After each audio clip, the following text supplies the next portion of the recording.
This is Aviary Paragraph. We're sponsored by viewers like you, as well as Pacific Thought Feuds and Borzoi Books. Please, welcome yourself to enjoy this fine show. And have yourself a good day now. Thank you so much for tuning in. Alright, see you later.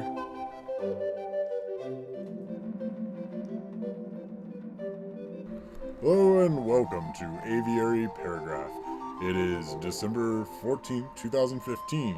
I am Martin Salinas, and with me, as always, is Zan Mars. Hello, Zan. Hey there, Martin.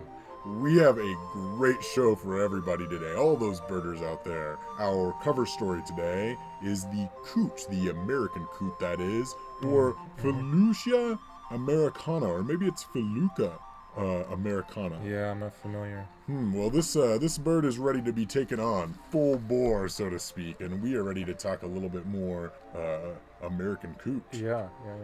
But I think so. But there's more in store for listeners today, as we will also play a little spotter sound. We love spotter sounds. We love it. Tell a few birding tales, stop to shine our Linzer torches on birding fashion, and chat over the efficacy of night birding. That's going to be a good topic. I love that. Yeah. But to begin the show, we will of course put our spotlight on our bird of choice today, the American Coot. Are you ready, Zan? Yeah, I'd say I'm ready. Now, the Coot, have you actually seen an American Coot before? You know, I seen a coot. I've also, actually, it's interesting. I smelt a little bit of the coot, because when you're over there going in where the coots live, it smells a little. You get a little sort of marsh smell. Maybe a little mud. Yeah, a little bit of that muddy smell. Now I'm kind of digging into my memory Detritus. banks here, Okay. and I'm thinking that one of the colloquial names for the Coot is actually the mud hen. Yeah, no, I've heard that as well. The mud hen. I've definitely heard that. Yeah, so the Coot is probably mud hen, hangs out in mud. Hen because this thing, got to tell you guys, acts a lot like a chicken. But no relation to hen.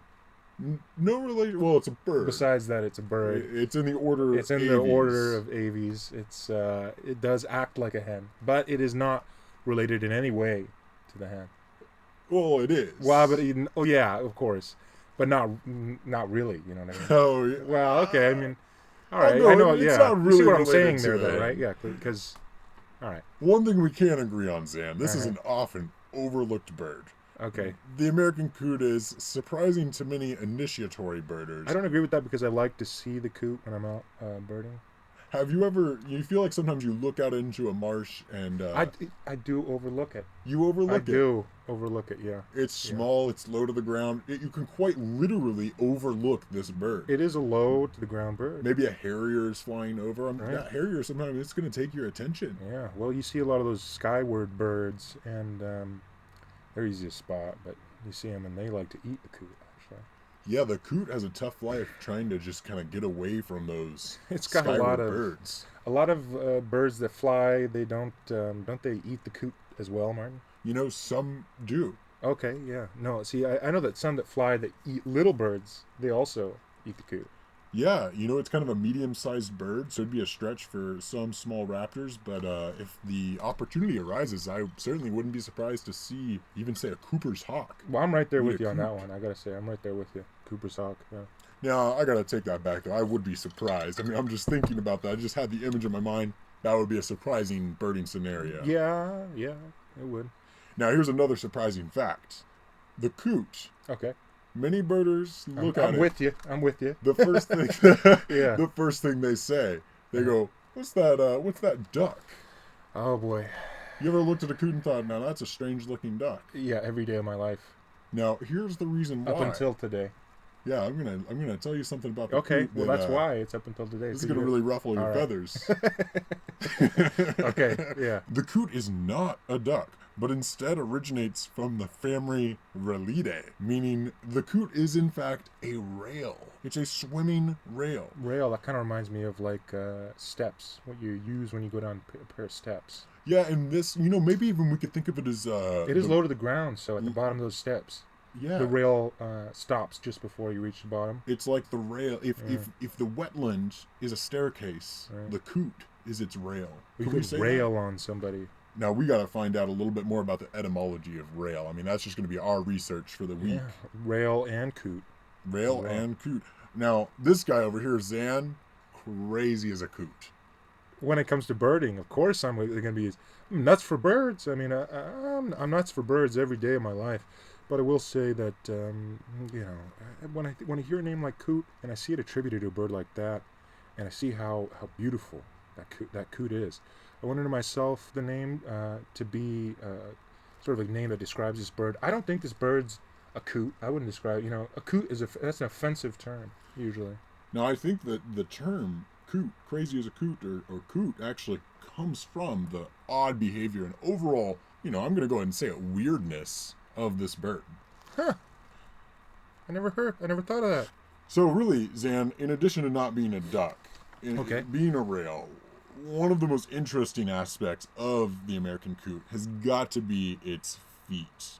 Now, I know these things are often swimming in the water. Those birders out there, they'd love to spy the feet of the coot, but they're just so often under the water, kind of blocked by the grasses, sedges, bulrushes, those plants that are typically growing up in a wetland, obscuring your view of the coot.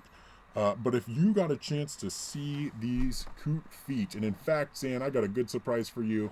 I actually have a picture of the American All right, coot's let's take a look at this. feet right here on our screen. Whoa! Wait a minute here. Wow. Now, is this taken with some sort of special camera or something? This is a normal camera. This is This just is a a normal? Nikon camera Wow. you'd get at any camera shop. Now, I gotta tell you guys, there's this unusual color, turquoise. Must be some sort of foreign color on this bird's feet. They got some green as well. And that's key lime green, sort of like the pie.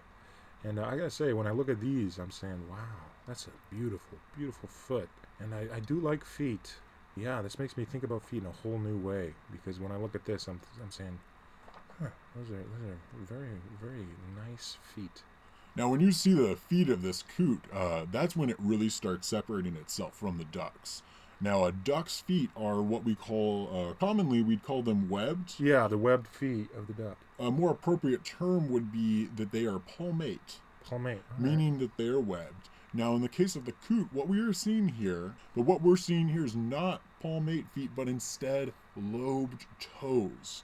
So imagine each of the 4 toes of this coot, the 3 front toes primarily, have these beautiful turquoise lobes coming off, kind of flaps of skin coming off those toes. You're seeing that, aren't you, Zan? Yeah, I'm watching the sort of oscillating rhythms of that turquoise coloration, kind of exposing those lobed frontal varieties of their. They're certainly an amazing sight to behold, and I think that is just definitive of what we're looking for when we look for that sort of rail-esque, sort of bird-like appearance in a bird like this. Yeah, and so all of our huge variety of North American waterfowl, those palmately footed ducks, when they swim through the water, they are going to be paddling their feet, just paddling like a duck.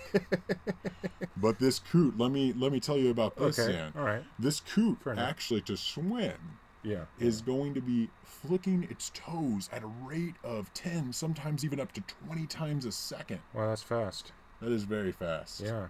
Now, if that was an engine, what kind of car do you think that would be? If we're talking RPMs.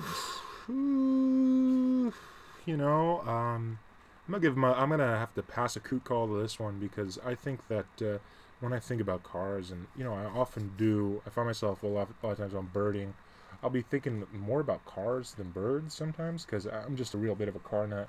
And when I'm out there birding, I'm thinking to myself about my Honda that I have. I'm thinking, wow, I wonder what I could do to sort of upgrade a lot of the different systems that are in there. I've added a custom exhaust pipe lately and some other features that I really enjoy. But I got to say, if this car was an engine like this bird is, I would say that the engine would have to be a V8. Oh, I'm right there with you. It's a luxury bird. Is You it know a what I mean? Hemi? Yeah, Is it's it a Hemi. It's a Hemi. Yeah. Yeah. Oh yeah. Now, another thing that really, we've been talking just barely, kind of on a dabbling level. We've been talking about these coot feet, but I really want to dive into this with you. Okay. Yeah. So the coot Sure. Let's not make the only game. has these amazingly strange, weird, unbelievable feet, but the placement of the feet are also something that sets the coot apart from I was a little bit ducks. perplexed by the placement of the feet. Now, on those ducks, where would you imagine the feet? Are they near the back of the body, the center? Boy, that's a tough question. I'm going to have to go back of the body. Yeah, maybe a little towards the back, but in case of ducks, we're looking more at the center. Okay, these are center feeted, yeah. So let me ask you that again. In the case of the ducks, where are you going to really expect to find the feet? In the back of the body, the center, the front? I guess the center. Yeah, definitely. Where do you find them on the coot? Now, on the coot, it's a whole nother story. Let me take a guess here.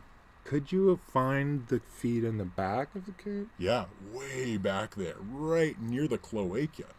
Yeah, okay. I kind of see what you're saying with that one now. That's an interesting point that you brought up there, and I'm going to take that to heart. One of the ways I've always liked to think about this is here's this mud hen, this coot, this rail, and it is truly an aquatic bird. It's a water bird of water birds, all right?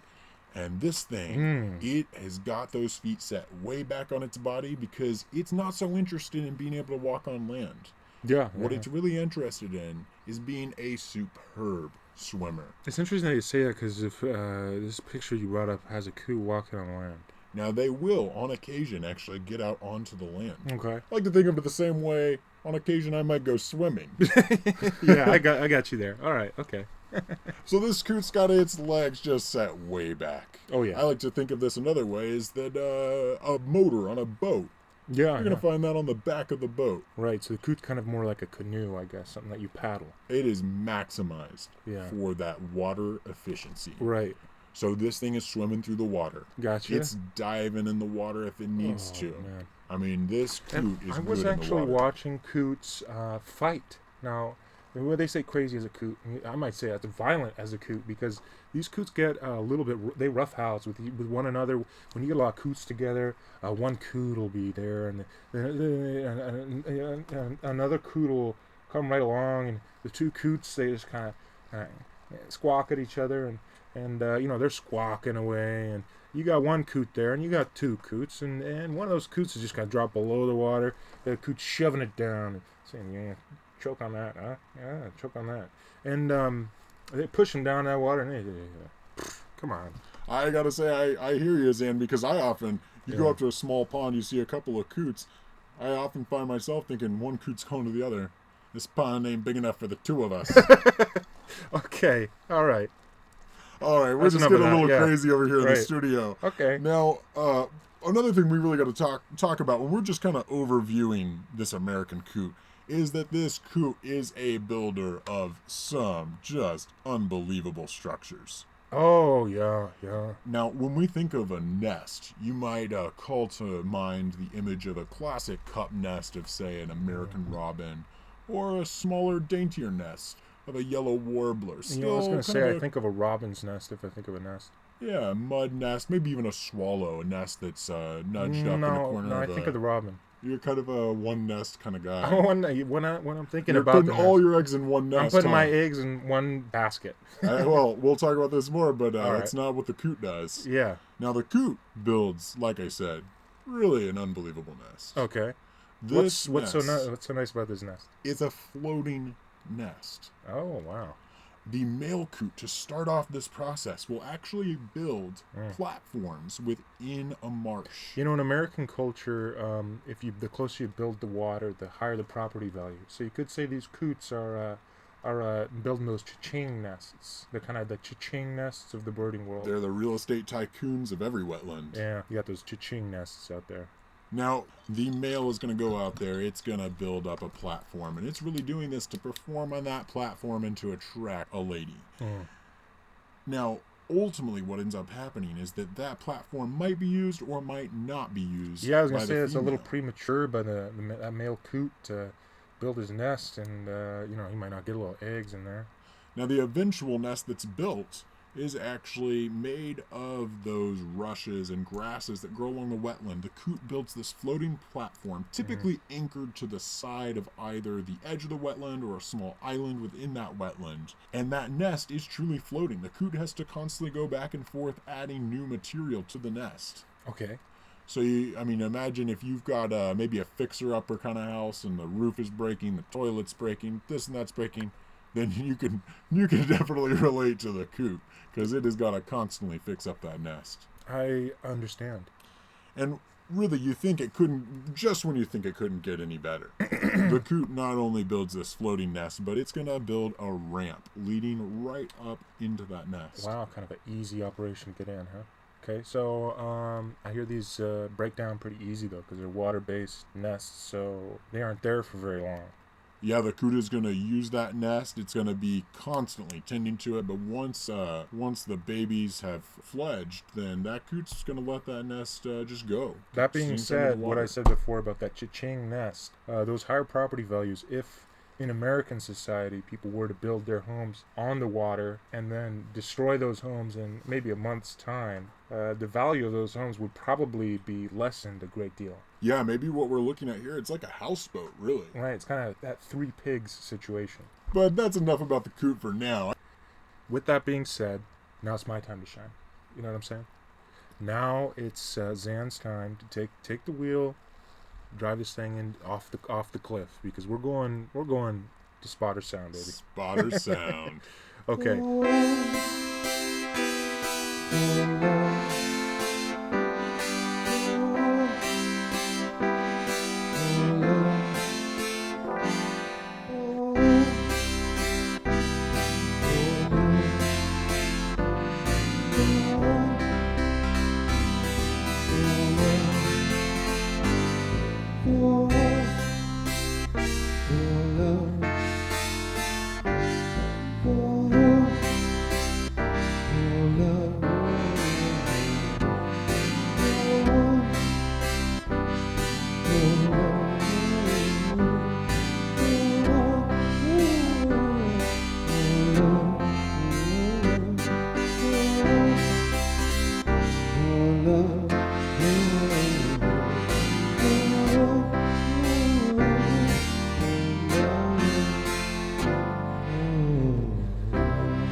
So Spotter Sound, you know this one. We got 3 sounds. That's the first sound. That's the bird sound. Second sound, that's a bird sound, another sound. Third sound, of course, that sound is going to be just a sound. So with that being said, we go to Spotter Sound. I'm going to test our number 1 birder here in the AP studios, Martin Salinas.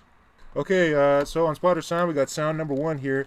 Now, Martin, this is going to be just a bird sound on Spotter Sound. Let's see if you can hear this sound and tell us what this sound is. Okay, you ready? I am ready. All right.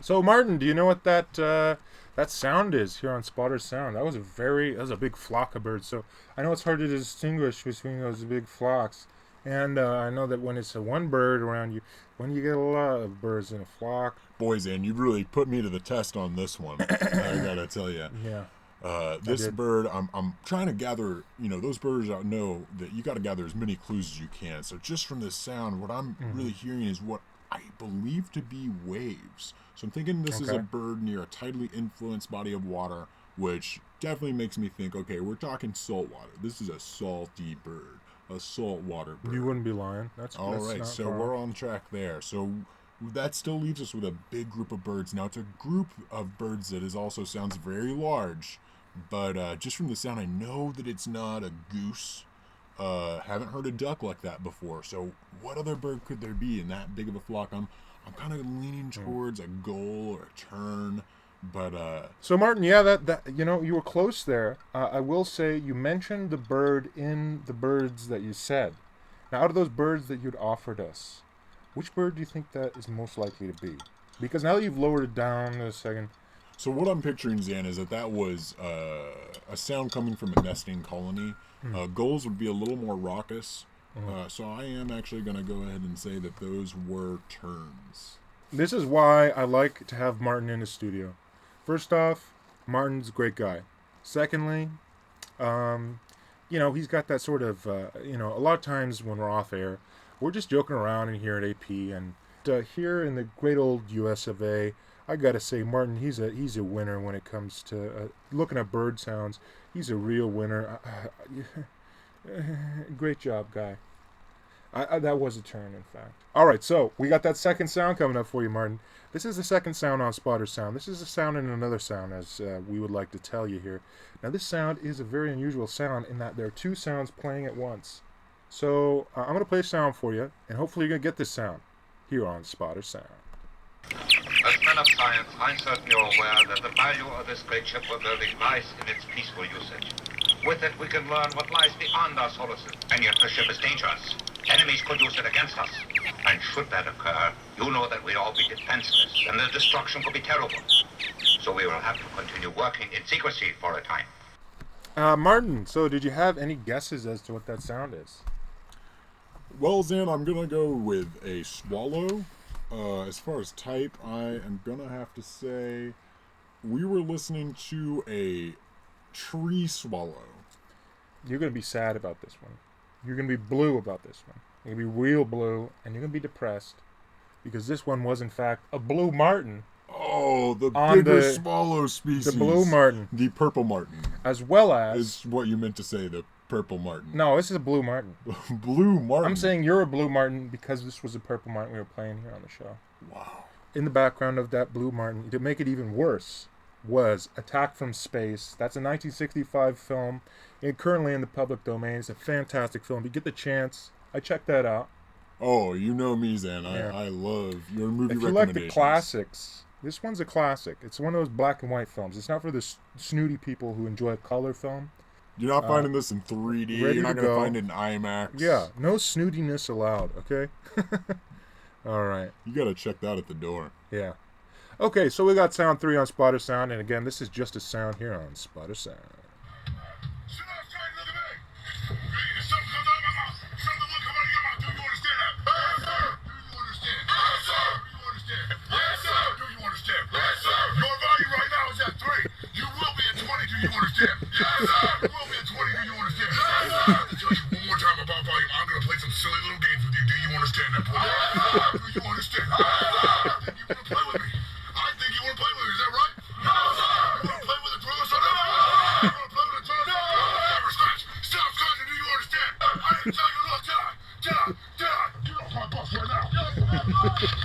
Now, Martin, do you have any guesses as to what that was? I'm going to guess that is a recording from a live boot camp event in the U.S. Army.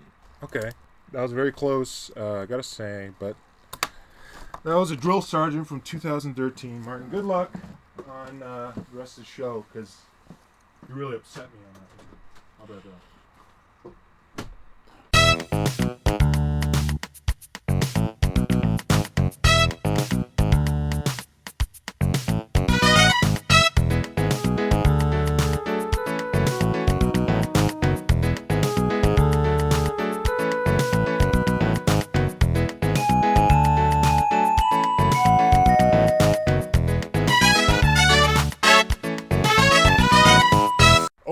So, moving on, I'm personally,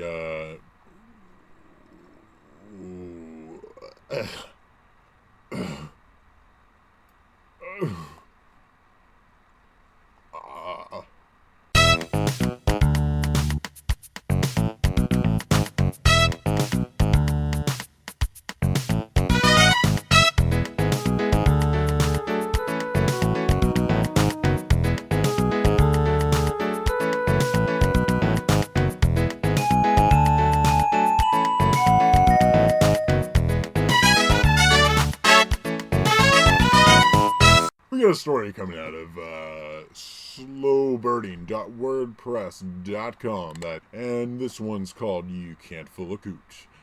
This one is about how American coots employ selective conspecific brood parasitism. Now, I know those birders out there, a lot of them, they love to look at the birds, they love to watch the birds, to identify the birds. They're hearing something like selective conspecific brood parasitism, and they're saying, tell it to me in English, alright? Selective conspecific brood parasitism. I went to college a long time ago. Let me tell you what I'm talking about, Zan. This is something that's just truly incredible. So American coots, the female, when she lays an egg, she will actually go into the nest of other American coots and lay her eggs there. Now that's where we get this idea of conspecific brood parasitism. So that brood parasitism would be one bird laying an egg of a certain species, laying its egg in a nest of a different species of bird. That's our typical brood parasitism. Now, conspecific brood parasitism is a little different in that you've got the coot laying her eggs in the nest of other coots. Now, I know you've heard of this in cases of coots, but have you also heard of this in the case of the moorhen? I have not heard of this in the case of the bush tit. However, the bush tit does employ a very unusual strategy in its nest building and the rearing of its young. We might have to save that for another episode.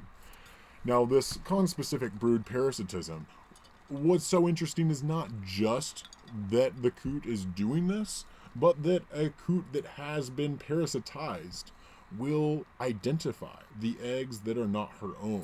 Now, you want to talk about crazy as a coot. This is as crazy as they come. This is out of the ballpark crazy. Yeah. All right, put this coot in a straight This jacket. is a whole nother, Don't let this is it a out. whole nother game. Yeah. So this coot, once she identifies that there is a parasitic egg in her brood, Okay. sometimes she will eject the egg. But other okay. times, even though she has identified that egg, she will go ahead and raise it as her own. Ah, interesting. Now, our friends over here on slowbirding.wordpress.com, who actually published Sometimes this I might wish article- she gave the egg to me because I could use it to eat it. Yeah, I've never heard of anyone eating. I've heard of quail eggs, duck eggs. You don't hear coot eggs much. You don't hear eating coot them, eggs. anyways. Yeah. Looks like Anna Glover might be coming to the studio. Oh, we've got the 6 o'clock check-in from Anna Glover coming to you right here Yeah. Hi, on birders. Aviary Paragraph. Hi, birders. How are we doing today? Oh, we're doing good. How are you doing, Anna? Doing great. Been some mostly static here and there, but we are seeing some things. Okay, that's great. So for all you, what do they call it, fanboys of AP out there, you want to know the inner workings of this system? Ask her, because she knows them all. It's like a back of her all hand. up in her noggin. I Yeah. mean, she has just got this whole operation. So, In terms of AP. I mean, typically I want to downsell. Now, I know, Anna Glover, when we were talking earlier off the air, Definitely. I really like to see the percentages, and I like to, just kind of move in and out of them. Do you now in terms of social media marketing, we don't yet have a Twitter account up. I gotta tell you, and that hurts a lot. That is ironic, yeah. Right. And do you think we should begin tweeting? We were thinking about live tweeting this show. Do you think beginning tweeting is sort of the next step for Aviary Paragraph? I think we need to get an 18-year-old to do that, because I think, people of our age probably, just trying to get into the youth market, I think is really difficult. So if there's any 18-year-old birders out there that want to hang out with us alone in a studio and just get to know us a little bit, or 16 or 17 really would probably even be better, maybe even 15. And if you want to help us do like a Twitter account, and just kind of teach us, what to do, you don't have to tell your parents that you're here. We could write a note for you, and work on it with you. Just us and you. So just let us know when you can do that. Well, thank you for that clever insight, Anna. That was a beautiful situation you had. Go in there, desire to be in. All right. Yeah. Anna, I gotta ask you, outside of all this shop talk, because we've been talking shop, how's the birding been? Good as always, Martin. So sightings, let's hear about Last the time you were on the sightings. show, you gave us a great sighting. That was not a sighting we'd seen very often. It was one of those warbler sightings. It was a rare bird. Well, this morning, actually, I came across about 4 great blue herons, and Yum something- is what I say. Something that looked like it might have been a dowitcher, but it might have been a kiwi bird. It looked like a little kiwi bird. I gotta tell you, when I was younger, when I was that age of our soon-to-be tweeters on the show, I was working at the state park, where right next door was the largest great blue heron roost in not only just Washington, not only just America, but in the whole United World. Where was The whole- that? That's right outside of Issaquah, Washington. That's a tough one to spell. And You heard it here.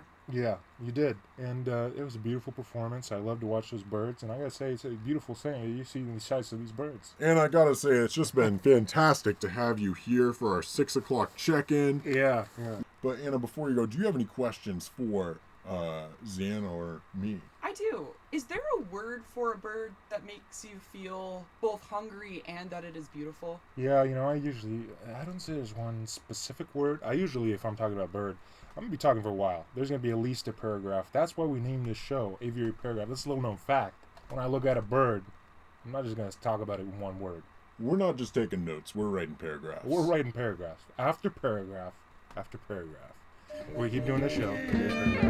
When you look in your heart, when you look in your heart, when you look in your heart, when you look in your heart, you see things fall apart. Things fall apart. Things fall apart. Things fall apart. You know they do. You know they do.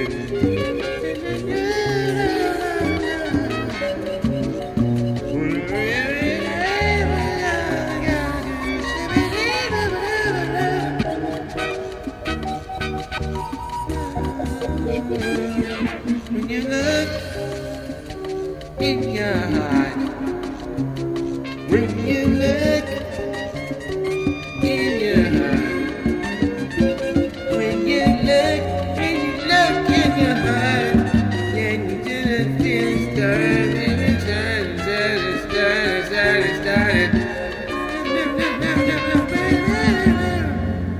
And we're back here on Aviary Paragraph. I'm Martin Salinas, and with me as always is Zan Mars. We're going to break away from the coot a little bit here, and you have something to tell us, some really ideas about birders and things that birders wear. Yeah, no, see, I was looking into birding a little bit over the weekend.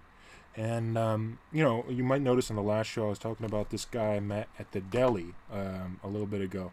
And me and him actually become close friends recently. And we've gone out birding a few times, since then, over at the Nisqually Wildlife Refuge. And there's actually a great place to bird right by our local recycling center here in Olympia.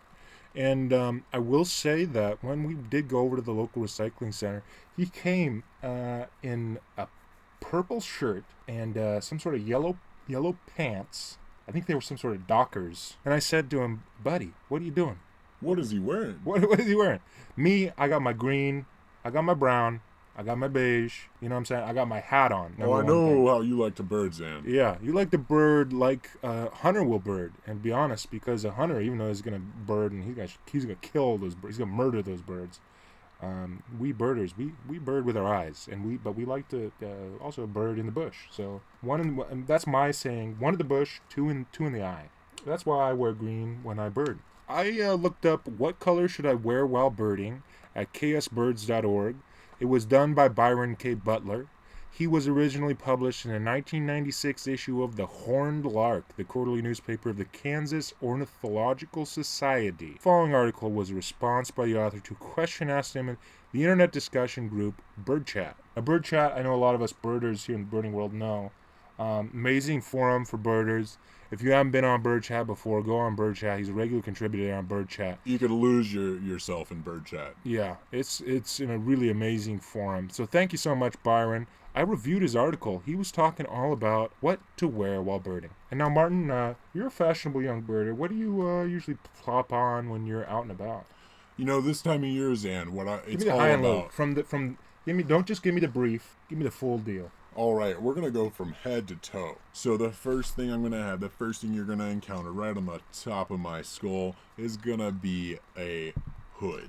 It's going to be a breathable, waterproof hood attached to a rain jacket. And that brings up my first point. We birders shouldn't be wearing hoods. We should be wearing hats. We want to obscure our face as much as possible. Butler made that very clear in the article. These birds are looking at you like essentially you are their predator. You are going to be much less of a predator if you go out there and you have that hat on, and maybe backwards, to the side, up in front, whatever obscures your face best, because you don't want to get those birds seeing your eyes like you see them so well. I hear you, and I think Byron's right on. And the way that I actually obscure my face is to wear a balaclava. For those who don't know, a balaclava is like a hat, except that it comes down below your forehead, completely down, covering your entire head and neck, only leaving a small hole for your face, just your eyes and your mouth, if you choose not to cover it with the balaclava. Just enough to for be that shown. scope and for that their binocs to get right in there. You got it, just enough for the two tools of the trade. I think that actually it's good to wear that hood, but try and keep that hat on as well. I hear you, Zan. Yeah. Now, moving right on down. Okay. If I'm going down from, I'm all the way down to my neck, what we're going to encounter next, underneath that waterproof, breathable fabric rain jacket, is going to be an outer layer. This is typically going to be a down jacket, a thick wool sweater or button-up, and below that would be a mid-weight base layer, followed by a lightweight wicking base layer. So I'm talking about multiple base layers underneath there. Now on my hands, to keep warm, I am going to wear a thin pair of gloves. Now I like to have the dexterity of gloves, having all my fingers separate, as opposed to mittens. Some birders find that they can operate their binoculars with mittens. Not me, Zan. Not me. That's my hands. Now, going down, I am going to be wearing just more layers and layers. I've got rain pants. Then I've got warm pants, maybe even a pair of wool pants. Below that, I'm going to have some kind of nice merino wool base layer to keep those legs warm. As we go farther down, this gets to the part that everybody knows. You go out there birding, you're walking slow, your feet can just get like ice. So I wear silk liners, followed by a pair of light wool socks. Okay. Followed by a pair of thick wool socks. Gotcha. And then they're all stuffed inside of my thick, warm winter boots. Well, see, that's the dedication we like to bring to birding on our show. Even in hot weather, Martin is wearing a lot of gear. So, to sort of summarize what he's saying, avoid anything that reflects UV rays. You don't want these birds catching something off guard. If you got UV rays on, these birds are you're gonna spot you like a little dime, even at the bottom of a pool or something. Avoid wearing bright colors as a general rule. You might want to wear those bright colors, but just as Butler says, you're gonna have to act like a Florida photographer if you got bright colors on. You're gonna have to be walking around constantly. Every time Butler's been, he's gone to Florida and done birding seminars and different birding events down in Florida. And Butler says you're going to be a Florida photographer if you have to wear those bright colors, because they are constantly moving, these Florida photographers. That is a whole different birding scene down in Florida. Yeah, it completely. Also, hat is key. Number one, avoid jerky and fast movements. So when we walk and when we bird, I like to almost call it dancing, because you're doing a dance with the bird. I'd say as you're walking, you're kind of dancing along. When you're dancing and prancing out there, you should really avoid those sort of jerky, fast dances. Not like the young set sort of listens to that sort of unusual music nowadays. And I know a lot of birders out there, they love the idea of being able to kind of go incognito.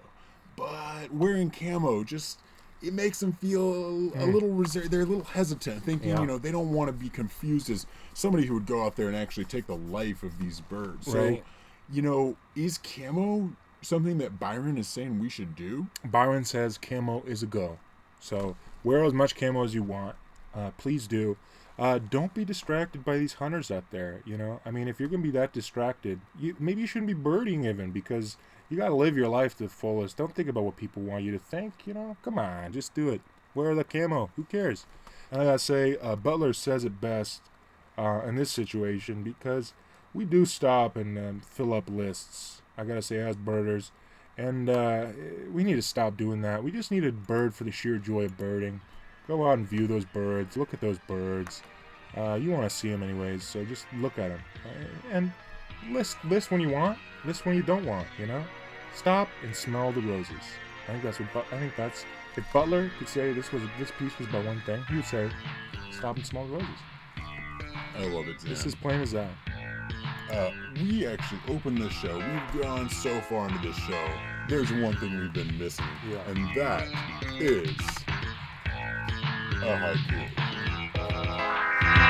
Many people, they always talking.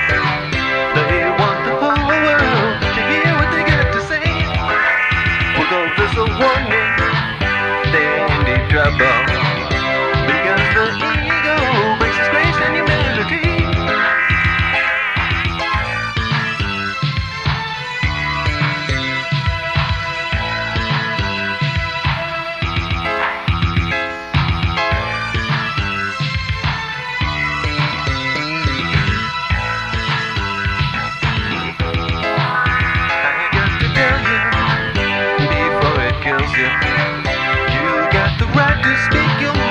Talk no trash on my time.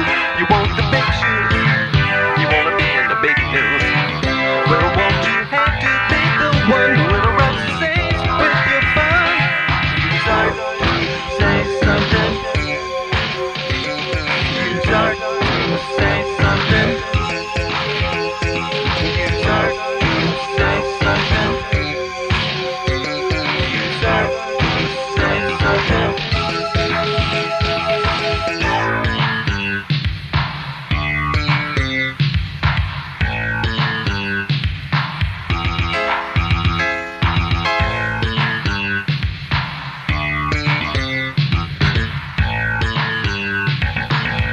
This haiku is all about coots.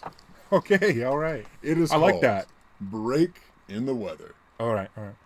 Break in the winter weather. The coots dive often and longer now. Break in the winter weather.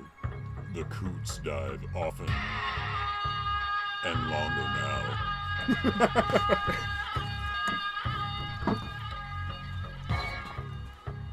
Wow. Okay, birds out there, birds everywhere. As my grandfather said. All right. So for this next Birders event on the show, we have what we'd like to call here at Aviary Paragraph, Birders Fib. It's a... I'm going to stop you there, Zan. why are you going to stop me? I don't think we're about to do Birders Fib. That is no, right. We I think- canceled it last show. We aren't doing it again. I'm going to... I told you that. I told you we aren't doing Birders Fib again. And here you have me saying on our note cards here in the studio, I'm doing Birders Fib here. Yeah, what I'm going to call this one, I'm going to go ahead and take a little agency on this one. I'm going to call this Birders Tale. Oh, okay. Yeah, And Birders Tale. this one's actually coming from me, Martin Salinas.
So I was out birding, wearing a lot of birders gear. I had my scope, and I was spotting some incredible waterfowl.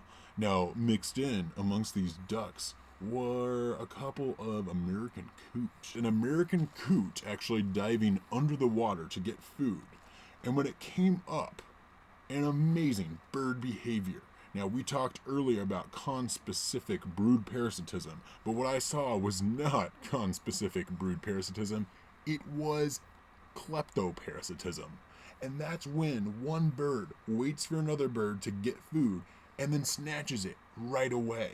So as soon as that coot would come up, That one bird probably didn't like that other bird. the widgeon would just go in and take the food right out of the coot's mouth. Coot Right. went back under, came up with a little stickleback fish. What do you think Man. that widgeon did, Zan? Probably came by, took the bird. It took the bird. I mean the fish, I guess. It took the fish. That's classic kleptoparasitism. Wow. Birder's tale. Yeah. Well, that was a beautiful tale, and I gotta tell you, it's a beautiful show. Because we have this beautiful show, we do enjoy talking about birds, and that's also why we must end our beautiful show. And unfortunately, this is the end. We have reached the end of Aviary Paragraph. It's been a very, very beautiful show. I've loved watching every minute of it. This is Zan Mars. I gotta sign off here. And you know what we always say, get out there and go bird. This is Martin Salinas. Sign off. I used to feel oh so bad. I used to worry about all the people that feel sad. I used to be